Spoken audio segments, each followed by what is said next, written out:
Welcome my students. আজকে আমরা কয়েকটা অঙ্গাণু নিয়ে আলোচনা করব। প্রথমে আমরা আলোচনা করব ভ্যাকুয়াল নিয়ে।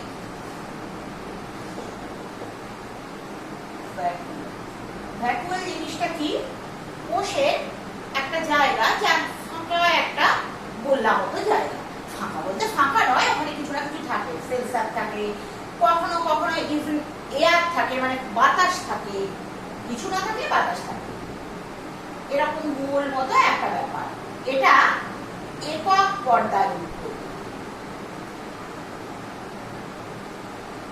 এটা একক পর্দাযুক্ত আর মাঝে ফাঁকা জায়গা। প্রাণী কোষে কি হয়? প্রাণী কোষে অনেক ছোট ছোট ছোট ছোট ভ্যাকুয়াল থাকে। উদ্ভিদ কোষের বৈশিষ্ট্য হচ্ছে উদ্ভিদ কোষ যখন অল্প বয়সী তখন ওর ছোট ছোট ভ্যাকুয়াল, কিন্তু যত উদ্ভিদ কোষ বড় হতে শুরু করে, মানে বয়স বাড়তে শুরু করে, উদ্ভিদ কোষে ভ্যাকুয়াল তত বড় হতে শুরু করে দেয়। শেষ পর্যন্ত উদ্ভিদ কোষের ভ্যাকুয়ালটা এরকম হয়ে যাবে, সেন্ট্রালি প্লেসড একটা ব্যাপার। এই অবস্থাটায় ভ্যাকুয়ালকে ওর সেন্ট্রালি প্লেসড, আর তার যা প্লাজমা মেমব্রেন আশপাশে চলে আসবে সেটাকে আমরা কি বলি? প্রাইমোর্ডিয়াল ইউট্রিকল বলি। আমরা আগেও জেনেছি।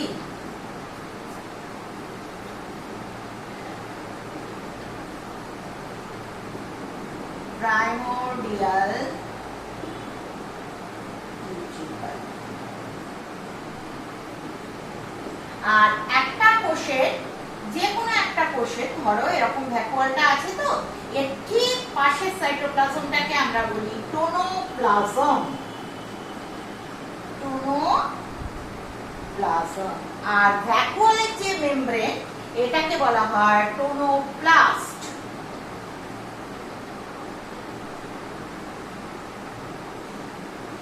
ভ্যাকুয়াল কি কাজ করে?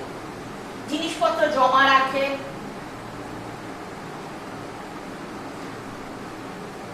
রেচন ঘটায়। রেচন ঘটায় কিরকম? এককোষী প্রাণীগুলোতে ভ্যাকুয়ালটাই সব কাজ করে বেড়ায়। খাওয়ার জিনিসকে বাইরে থেকে ভেতরে পুড়ে আনলো, জিনিসপত্র যা খাওয়া দাওয়া হয়ে গেল ওর ভেতর রইলো, সেটাকে দিল ফেলে। রেচনের জিনিসপত্র অনেক সময় বিভিন্ন ভ্যাকুয়ালে থাকে, সেটা শুধু এককোষী না, অনেক কোষেই থাকে। উদ্ভিদ কোষ তো এমনকি ওর ভেতরে রেচন জমিয়ে রাখে, রেচন পদার্থ। তারপরে বেগুনি রং, বিভিন্ন কম্বিনেশনে ওটা বেগুনি, গোলাপি আর নীল রং দেয়।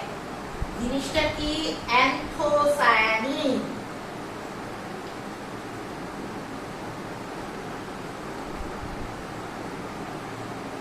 আমরা দেখেছিলাম ক্রোমোপ্লাস্টিড রং রাখে, কিন্তু অ্যান্থোসায়ানিন রংটা রাখবে কিন্তু একমাত্র ওই ভ্যাকুয়াল। এছাড়া অনেক জিনিস হতে থাকে, যেমন কিছু মানে বিষাক্ত আমাদের পক্ষে, ওদের পক্ষে ওটা রেচন পদার্থ, ওরা উদ্ভিদরা ওখানে জমিয়ে রাখে। যেমন কচু খেলে গলা চুলকায়, সেটা র্যাফাইড নামে এক ধরনের জিনিসের জন্য হয়। সেই র্যাফাইড কেলাস ওইটা রেখে দেয় ওরা ভ্যাকুয়ালের মধ্যে।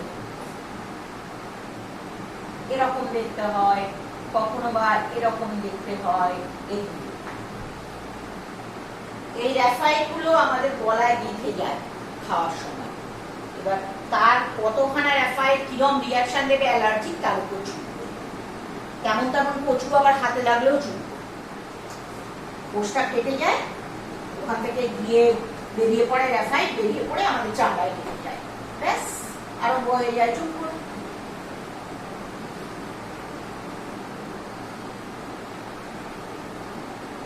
এরপরে আমরা আসবো মাইক্রোটিউবিউলে।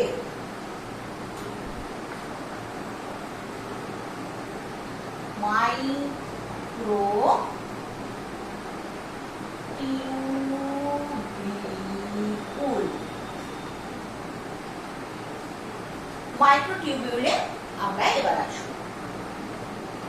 মাইক্রোটিউবিউল কি? ছোট্ট ছোট্ট ছোট্ট ছোট্ট নল, সোজা কথায়।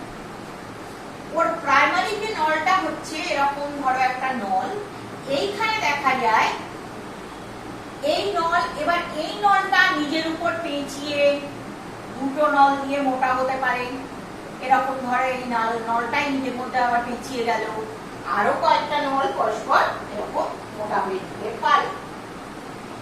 প্রাইমারিকে চেহারা এই নলটার এরকম চারপাশ ঘিরে 13 খানা প্রোটিন ফিলামেন্ট থাকে,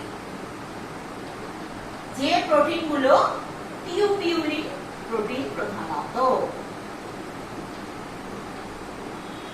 টিউবিউলিন প্রোটিন, আরো কিছু প্রোটিন আছে। টিউবিউলিন প্রধানত ওর স্ট্রাকচার দেয়, আরো কিছু প্রোটিন থাকে তার সঙ্গে যেটা ওর কাজের চলাফেরা নড়াচড়া এগুলো দেয়, যেগুলো মোটর প্রোটিন। ও কি কাজ করে? কোষের যেখানে যা স্ট্রাকচারের দরকার হয়, ধরো হঠাৎ একটা কম্পার্টমেন্ট দরকার হলো, এরকম একটা কোষ, এইখানে একটা বিশেষ কোনো রিঅ্যাকশন ঘটছে যেটা আশপাশ থেকে তফাতে রাখতে হবে, সুন্দর মাইক্রোটিউবিউল গুলো এলো এরকম একটা কম্পার্টমেন্ট করে এই কাজে লাগে। কখনো কোষকে সাইটোস্কেলিটন তৈরি করতে হচ্ছে, কোষের একটা শক্ত স্ট্রাকচার বাইরে থেকে করতে হচ্ছে, এখানে সে টেম্পোরারি একটা স্ট্রাকচার করে দিল। আর ওটা লাগে বেম গঠনে, সেটা আমরা কোষ বিভাজনে পড়বো যখন আমরা ক্লাস 10 এ পড়বো। তো এই মাইক্রোটিউবিউলটা এইভাবে তো তৈরি হয়, এটাও কিন্তু মানে আমরা প্লাজমা মেমব্রেন বা ওরম দিয়ে কখনো কখনো এক পর্দাবিহীন পেতে পারি। এইবার আমরা আসবো দুটো পর্দাবিহীন অঙ্গাণু।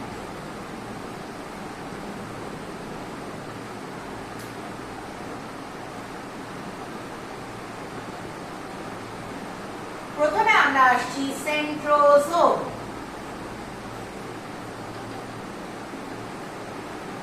সেন্ট্রোজোম একান্তই প্রাণী কোষের ব্যাপার।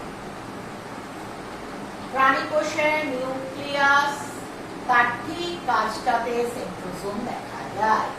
সেন্ট্রোজোম পর্দাবৃত নয়, অতএব এভাবে আমার না আঁকাই ভালো।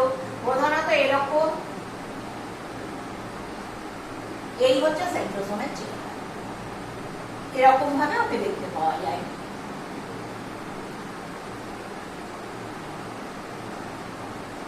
একটা পরিণত সেন্ট্রোজোম, পরিণত অবস্থা হচ্ছে কোষ বিভাজনের ঠিক আগের অবস্থাটা ধরো, তখন ওকে এই রকম ভাবে দেখতে পাওয়া যাবে।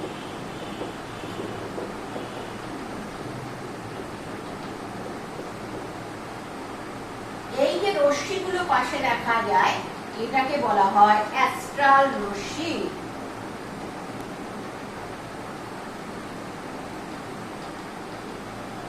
এই দুটো জিনিস হচ্ছে সেন্ট্রিওল। আর এই যে মাঝের অংশটা, এটাকে সাইটোপ্লাজমেরই একটা অংশ, একটু অন্যরকম, এটাকে বলা হয় হচ্ছে সেন্ট্রোস্ফিয়ার।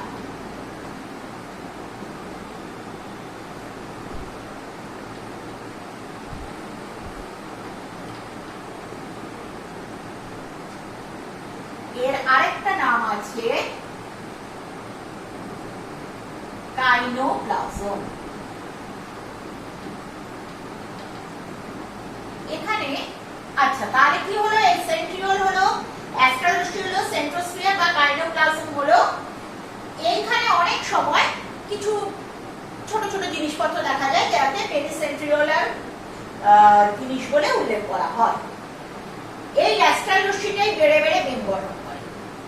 সেন্ট্রিওল দিয়ে, সেন্ট্রোসোম দিয়ে বেম গঠনটা একমাত্র প্রাণী কোষের বৈশিষ্ট্য। উদ্ভিদ কোষে কোনো সেন্ট্রোসোম নেই, বেম গঠন নেই।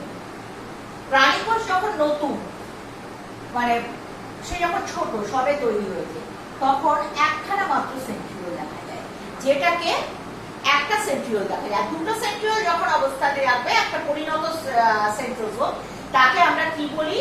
তাকে আমরা বলি হচ্ছে ডিপ্লোজোম। এর এরকম পরিধি বরাবর 9 খানা ফাইবার মতো দেখা যায়। সেই একটা ফাইবারের আবার তৈরি হবে 3টে অনুনালিকা দিয়ে। অ্যাকচুয়ালি একখানা ফাইবার এরকম 3টে পাশাপাশি অনুনালিকা দাঁড়িয়ে হইল, আবার এরকম দিয়ে আরেকখানা এরকম ফাইবার তৈরি হলো, এইভাবে ওরা তৈরি হয়। এবার আমরা আসবো রাইবোজোমে।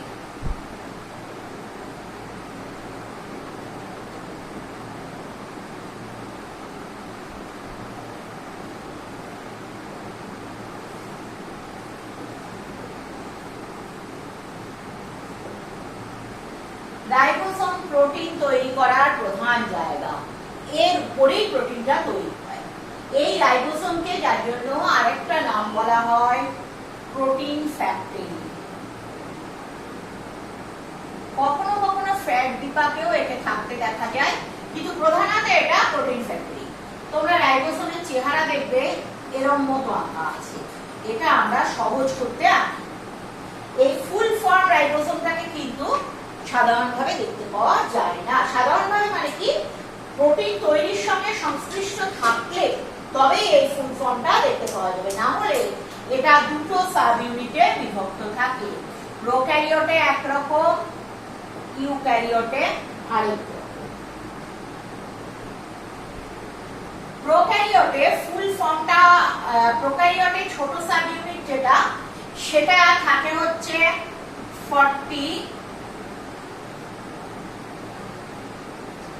40S আর এটা হচ্ছে 30S।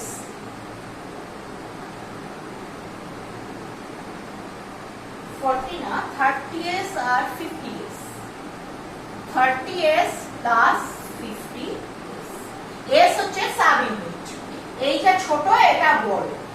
কিরকম অবস্থায় তারা থাকে, ধরো এই বড় সাব ইউনিটটা 50S রইল, এই ছোট সাব ইউনিটটা 30S। যখন প্রোটিন তৈরি করার সময় হবে তখন এমআরএনএ বলে একটা জিনিস থাকে, তৈরি হয়, তার কাছে প্রথম লাগবে 30Sটা এলো।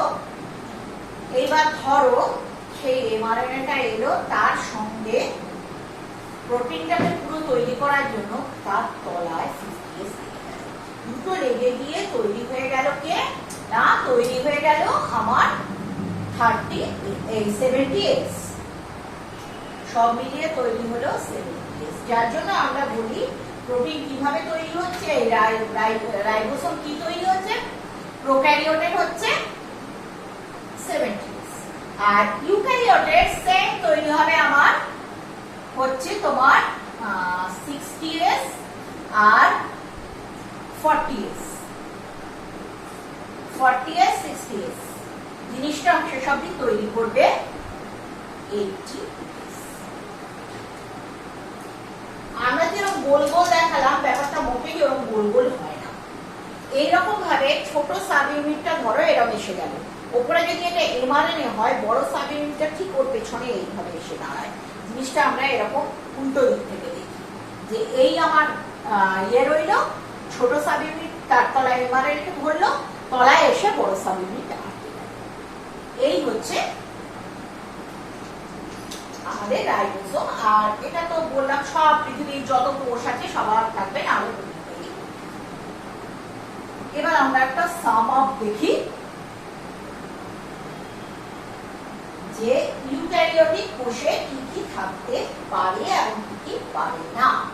ইউক্যারিওটিক কোষ প্রধানত কিসের হবে, দুটো ভাগে বিভক্ত হয়ে যাবে। একদল হচ্ছে প্রাণী কোষ,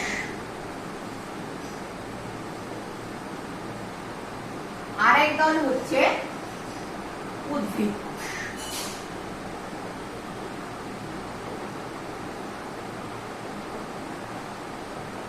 এই দুটো ছবি তোমরা একটু দেখে নাও।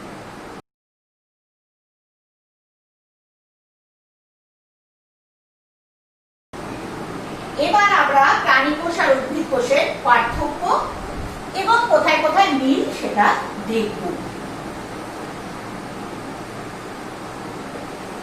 ধরি প্লাজমা মেমব্রেন বা পিএম দুজনেরই আছে। কোষ প্রাচীর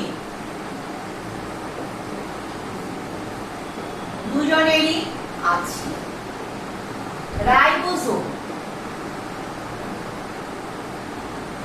দুজনেরই আছে এবং কি আছে, ওটা 80S রাইবোসোম। মাইটোকন্ড্রিয়া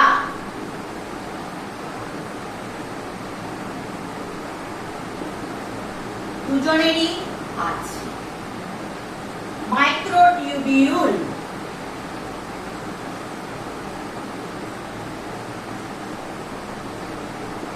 দুজনেরই আছে। গলগি বডি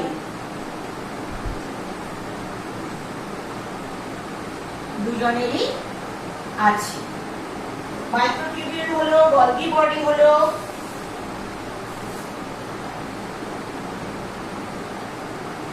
মূল জিনিসটাকেই আমরা বাদ দিয়ে চলে গেছি, নিউক্লিয়াস।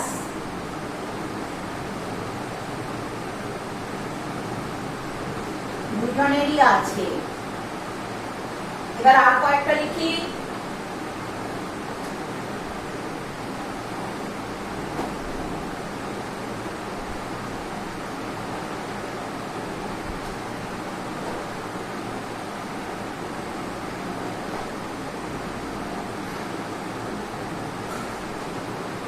ভ্যাকুয়াল, ভ্যাকুয়াল বড় হোক ছোট হোক দুজনেরই আছে। সেন্ট্রোজোম, প্রাণী কোষের আছে, উদ্ভিদ কোষের নেই। লাইসোজোম,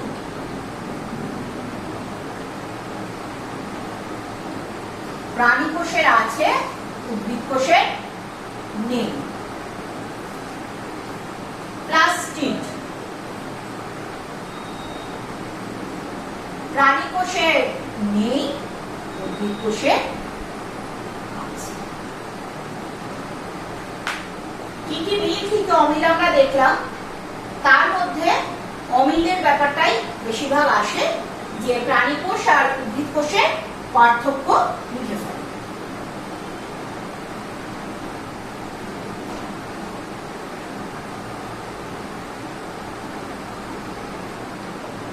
এবার আমরা এক ঝলক দেখব যে প্রোক্যারিওটিক কোষ কেমন দেখতে হয়।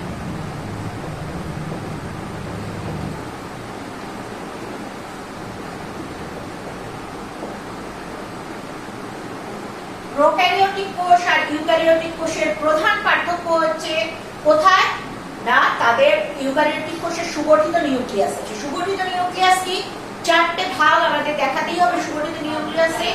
নিউক্লিওপর্দা, নিউক্লিওপ্লাজম আর ক্রোমাটিন জালিকা, নিউক্লিওলাস। কিন্তু এদের নেই, এদের শুধুমাত্র একটা ডিএনএ, ন্যাকেড ডিএনএ, তার কোনো স্ট্রাকচার নেই, কিছু নেই, জড়িয়ে বেঠিয়ে পড়ে থাকে। আর কোষ বিভাজনের সময় ইউক্যারিওটিক ক্রোমোসোম তৈরি করে, এ তৈরিও করে না, এই যে কি প্রোটিন নিয়ে আছে, আদৌ কি আছে সে জানা যায় না। আচ্ছা, এই আমার হলো প্লাজমা। প্লাজমা মেমব্রেনের বাইরে কখনো কখনো দেখতে পাওয়া যাবে কোষ এই কোষ প্রাচীর।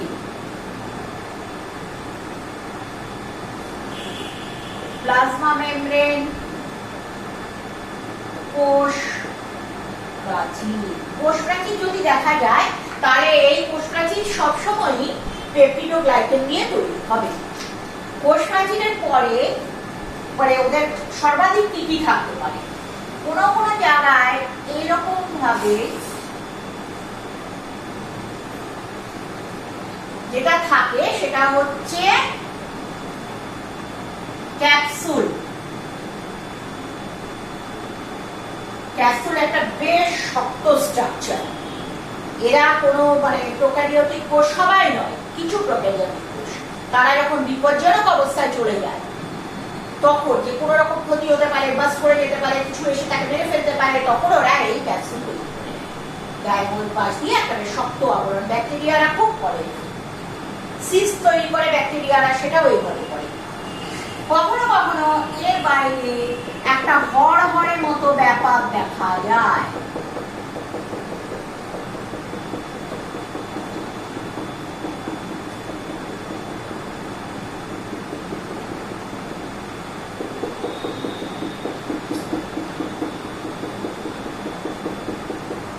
এই হড়হড়ে ব্যাপারটাকে বলা হয় স্লাইম স্তর। আচ্ছা, এদের কখনো কখনো এরকম ছোট ছোট পাশে সিলিয়া দেখা যায়, কখনো এরকম ফ্ল্যাজেলা দেখা যায়, লম্বা ছোট ছোট ছোট ছোট এরকম হয়ে গেলে ওগুলোকে সিলিয়া বলা হয়। এটা প্রাণী কোষ, উদ্ভিদ কোষ অনেকেরই থাকতে পারে। আর এরা লম্বা লেজের মতো বেরিয়ে এলে ওটা হচ্ছে ফ্ল্যাজেলা। এখানে একটা জিনিস আমি বলতে ভুলে গেছি, সেটা হচ্ছে প্রাণী কোষের এই লেজখানা তৈরির সময় ওদের সেন্ট্রোজোম সাহায্য করে। আবার শুক্রাণু বলে একটা ব্যাপার আছে, তার এক লেজ তৈরিতেও সাহায্য করে। সে করুকে যাক, সেটা আমরা ওখানে লিখতেও পারি। আর এখানে এইবারে ওর দেখা যাক আমার কিরকম ভাবে ওর ডিএনএ বসে থাকে। এই ঠিক মাঝখানে এরকম পেঁচিয়ে মেচিয়ে বসে থাকে। এটাকে আমরা ওদের নিউক্লিয় বস্তু বলি। নিউক্লিয় বস্তু এইটা অনেক সময় জেনোফোন নামেও পরিচিত। অনেক সময় এই নিউক্লিয় বস্তু এটার বাইরে এরকম একটা ছোট্ট আবার দেখা যায়, যেটা মেন অংশটা নয়, এদের নাম থাকে প্লাজমিড। এটা একান্তই ব্যাকটেরিয়াদের বৈশিষ্ট্য, দেখুন প্লাজমিড দেখা যায়। কখনো কখনো এদের তো যাবতীয় রিঅ্যাকশন ওর ভেতরেই আমাদের হয়ে যাচ্ছে। অজস্র রাইবোসোম বসে থাকে, 70S রাইবোসোম।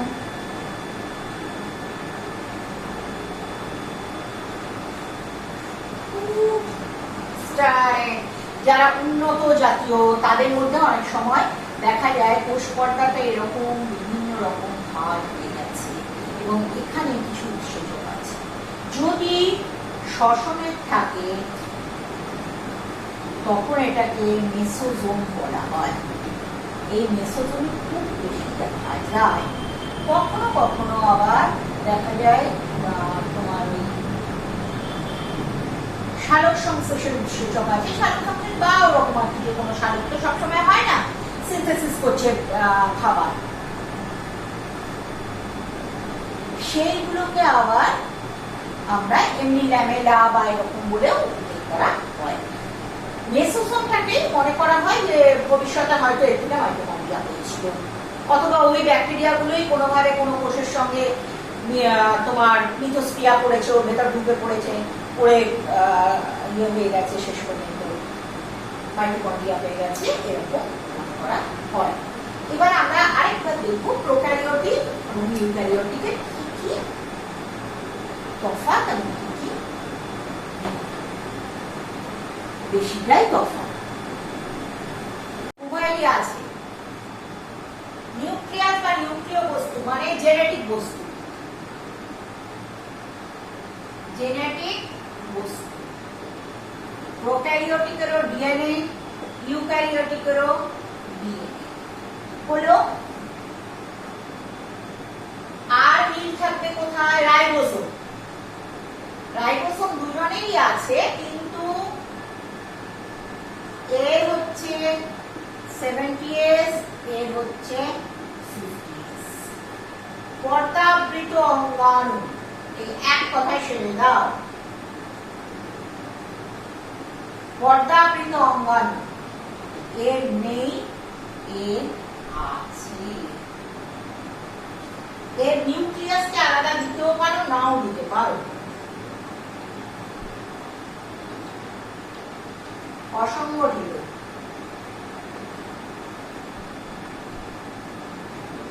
সংগঠিত। ক্রোমোসোম গঠন,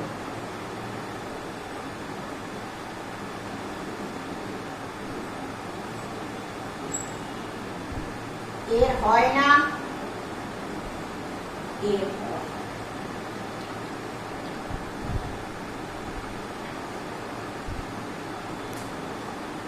তাহলে আমরা সব রকম কোষের ব্যাপার দেখে নিলাম।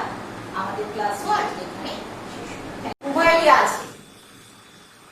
নিউক্লিয়াস বা নিউক্লিয় বস্তু মানে জেনেটিক বস্তু, জেনেটিক বস্তু। প্রোক্যারিওটিকেরও ডিএনএ, ইউক্যারিওটিকেরও ডিএনএ হলো। আর মিল থাকবে কোথায়? রাইবোসোম। রাইবোসোম দুজনেরই আছে, কিন্তু এর হচ্ছে 70S, এর হচ্ছে 50S। পর্দাবৃত অঙ্গাণু, এই এক কথায় শুনে দাও। পর্দাবৃত অঙ্গাণু এর নেই, এর আছে। এর নিউক্লিয়াসকে আলাদা দিতেও পারো, নাও দিতে পারো।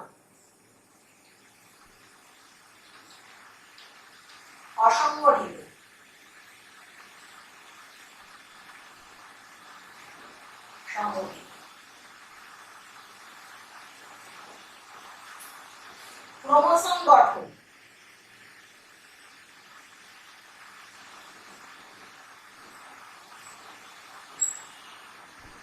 এর হয় না, এর হয়।